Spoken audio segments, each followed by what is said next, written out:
omelette in one hand, masala in the other. Cooking with Pushpa like no another. Taste है super hit, recipes एकदम hit.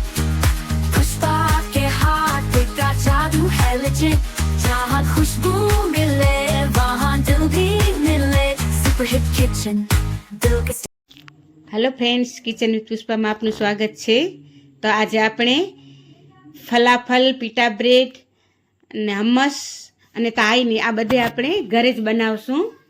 બહારની કાંઈ આપણા કને વસ્તુ નથી લેવાની રેડી, આપણે બધે જ ઘરે રેડી કરશું અને ખાવામાં એકદમ ટેસ્ટી લાગે છે।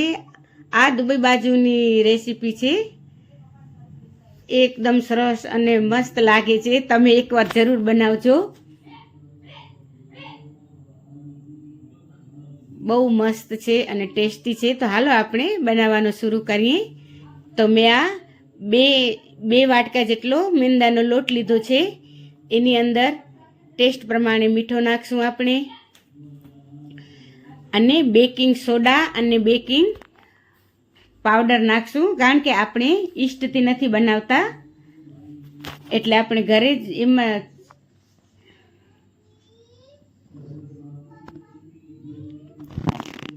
અને આ મેં એક વાટકી દહીં લીધી છે, એ દહીં પણ આપણે એની અંદર એડ કરશું અને 2 ચમચે જેટલો તેલ ઉમેરશું, કારણ કે ઈસ્ટ નથી લીધી, ઈસ્ટની જગ્યાએ આપણે બેકિંગ પાવડર, બેકિંગ સોડા અને દહીં લીધો છે, એનાથી એક્ટિવેટ કરશું આપણે।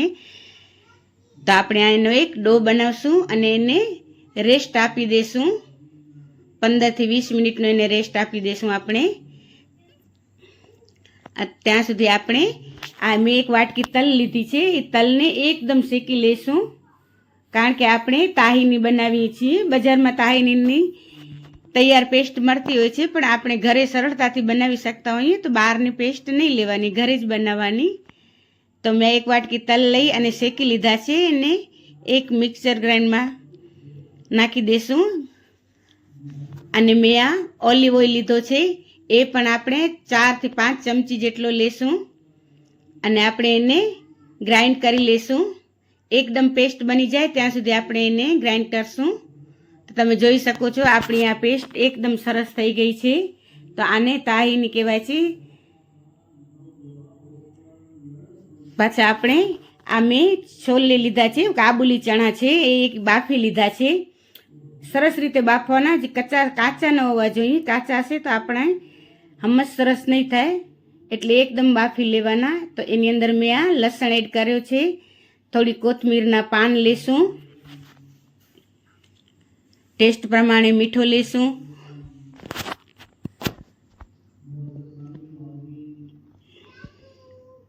અને મેં આ જીરાનો પાવડર પણ લીધો છે, 1 ચમચી જેટલો એડ કરશું અંદર। જીરાના પાવડરનો ટેસ્ટ સરસ આવે છે અને લસણનો પણ ટેસ્ટ ખૂબ સરસ આવે છે। કોથમીર એડ કરી અને અડધા લીંબુનો રસ પણ આપણે એડ કરશું, તમે ખટાશ ખાતા હોય એ પ્રમાણે લેવાનો, મેં અડધું જ લીંબુ લીધું છે। હવે આ બધી વસ્તુને આપણે આ તાહીની બનાવી છે, એ તાહીની પણ આપણે એની અંદર જ નાખી દઈશું અને ગ્રાઇન્ડ કરી લઈશું। એની અંદર પાણી પણ ઉમેરો તો તમે એકદમ ચિલ્ડ પાણી હોય એ જ ઉમેરવાનું, અથવા બરફ નાખવાનું। તો મેં ઓલિવ ઓઇલ લીધો છે, એ પણ આપણે 2-3 ચમચી અંદર એડ કરીશું। તો તમે જોઈ શકો છો એકદમ સરસ આપણો હમ્મસ તૈયાર થઈ ગયો છે। તો આપણે એને એક બાઉલમાં કાઢી લઈશું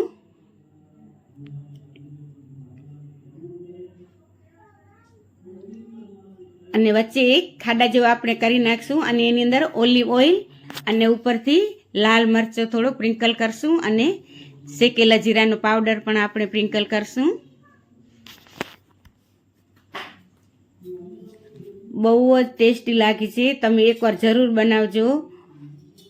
પાછા આપણે આ મેં કાબુલી ચણા લીધા છે, આ પલાળેલા જ છે, આ બાફેલા નથી, ખાલી પલાળીને લીધા છે, કારણ કે આપણે એનામાંથી ફલાફલ બનાવશું। તો મેં આ 2 થી 3 મરચાં લીધા છે લીલા, એને કટ કરીને એની અંદર એડ કરી દઈશું। લસણ લીધો છે, થોડી કોથમીરના પાન લીધા છે અને આ 2 નાની ડુંગળી લીધી છે, એ પણ આપણે એની અંદર એડ કરી દઈશું। ટેસ્ટ પ્રમાણે આપણે મીઠો નાખશું, એને પણ આપણે એકદમ ફાઇન પેસ્ટ નથી બનાવવાની, એને આમ અધકચરો જ પીસવાનું છે, કારણ કે આપણે એના ફલાફલ બનાવશું। જે એકદમ પીસાઈ જશે તો સરસ નહીં બને, એના માટે થોડોક દરદરો જ રાખવાનો છે આપણાને. તો હવે આપણે એની અંદર 2 ચમચી જેટલો મેંદો ઉમેરી દઈશું, જેથી એની બાઇન્ડિંગ સરસ આવી જાય. અને આ મેં 1 ચમચી લાલ મરચું લીધો છે, અડધી ચમચી હળદર લીધી છે અને જીરો લીધો છે. તો આ બધાને આપણે સરસ રીતે મિક્સ કરી લઈશું. મિક્સ કરી અને આપણે જે ટિક્કી બનાવતા હોઈએ છીએ એવી જ રીતે ટિક્કી બનાવી, બધી ટિક્કી બનાવી લેવાની અને પછી એને તળી લેવાની. તો તમે જોઈ શકો છો આપણી સરસ આ ટિક્કી વળાઈ ગઈ છે. તમે તેલ પણ ગરમ મૂકી દીધો છે ગેસ ઉપર. તો આપણે એને તળી લેશું. ગોલ્ડન બ્રાઉન થાય ત્યાં સુધી આપણાને આ તળવાની છે.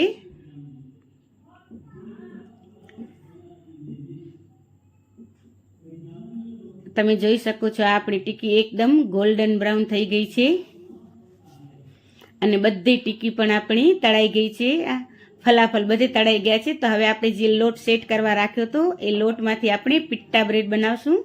તો એને જરાક જાડી જ રાખવાની છે, બહુ ઝીણી નથી વણવાની. તો આ એક તવીમાંથી મેં એક તવી લીધી છે, એ તવીમાંથી આપણે ધીમા તાપે કરવાની છે. તો રેડી છે આપણી આ પિટ્ટા બ્રેડ, હમ્મસ, ફલાફલ અને એના સાથે મેં સલાડ સર્વ કર્યો છે. તમે જોઈ શકો છો એકદમ સરસ લાગે છે આપણી આ ડીશ. તેની સાથે મેં લાલ અને લીલા 2 કેપ્સિકમ લીધા છે અને થોડા કાંદા પણ લીધા છે કટ કરીને. તમે કોઈ પણ અંદર સલાડમાં નાખી શકો. તો મેં આ બ્રેડ લીધી છે, એને કટ કરી લીધી છે. એની અંદર ફલાફલ, સલાડ એ બધે સ્પ્રિંકલ કરશું અને એની અંદર હમ્મસ પણ નાખશું.